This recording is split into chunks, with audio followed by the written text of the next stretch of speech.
With basketball reaching higher levels of entertainment and showmanship, it seems we have all forgotten the operator, Julius Erving, Dr. J, who paved the way for true showmanship. This is a mini-series in dedication to Dr. J, the operator. NBA legend and Hall of Famer Julius Erving is one of the most influential players in the history of the game. He's also known as Dr. J and for posters like this.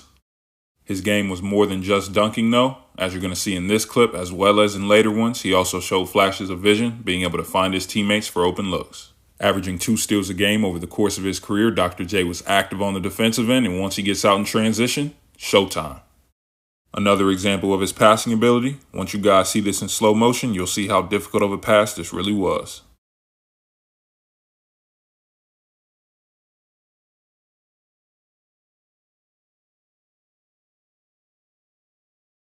Added to his athleticism and vision, the doctor could also knock down mid-range jump shots. Even with the great contest, he could still bank it off the glass, and when he's wide open, still has great elevation and great touch. Though a powerful and above-the-rim finisher, Dr. J was also able to use his touch to finish through contact as well as in traffic. With a strong right hand, Dr. J could dominate going downhill, and once he takes off, you in the rim. Again, downhill with the head of steam, he's looking to dunk on you. And I want you guys to realize that this is against a 7-foot Hall of Famer, Bill Walton. Just wanted to take a second to say, rest in peace to the legend. I'll let the rest of these clips run for you guys. I know a lot has been said recently about the skill level between generations, but I really just wanted to show y'all that it takes skill to be able to float in the air like this and finish in traffic, especially in the air without spacing. It takes skill to be able to get to your spot in the mid-range, jump in the air, float, and still have the touch to be able to knock it down off the glass. It might be a little unorthodox how these players do this, but at that time, it was extremely effective, and they were elite level players. Younger generations should definitely watch these games and respect these players. It'll help you learn more. He had to save that for the playgrounds. And after the school year was up, he began heading to the most famous playground of them all.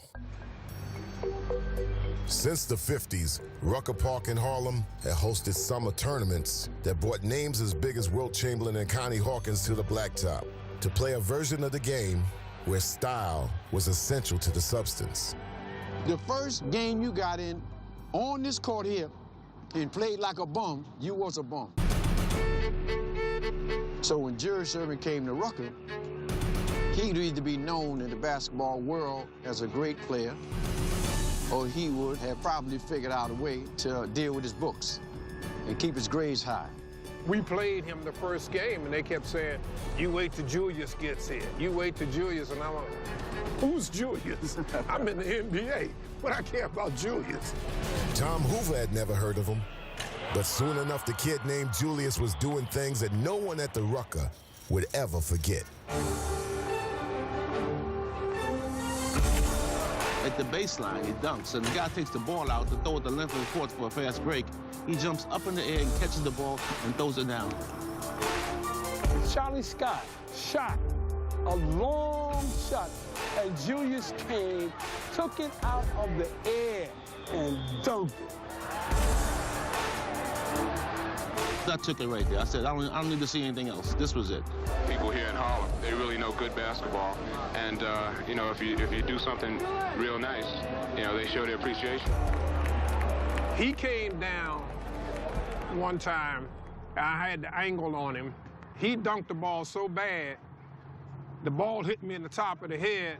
My teeth fell out on the ground. The crowd roared. I had scrambled to grab him off the ground and put him back in my mouth. That helped build his reputation.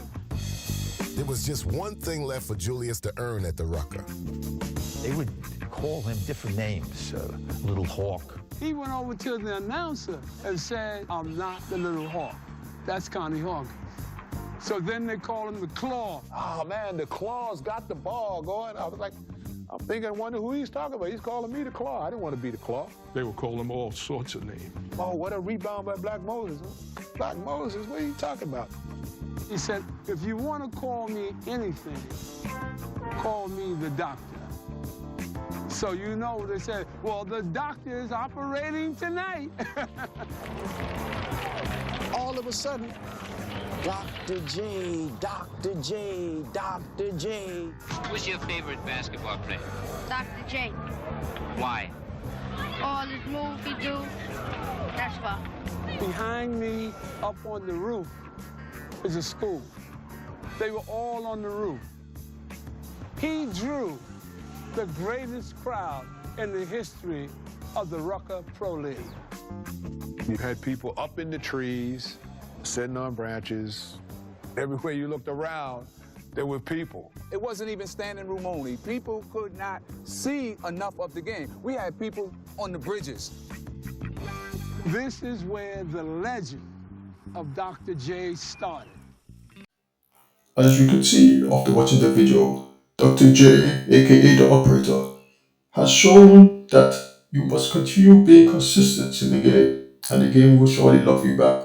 I believe Dr. J deserves more credit for his contribution to basketball. Much thanks to other creators who helped.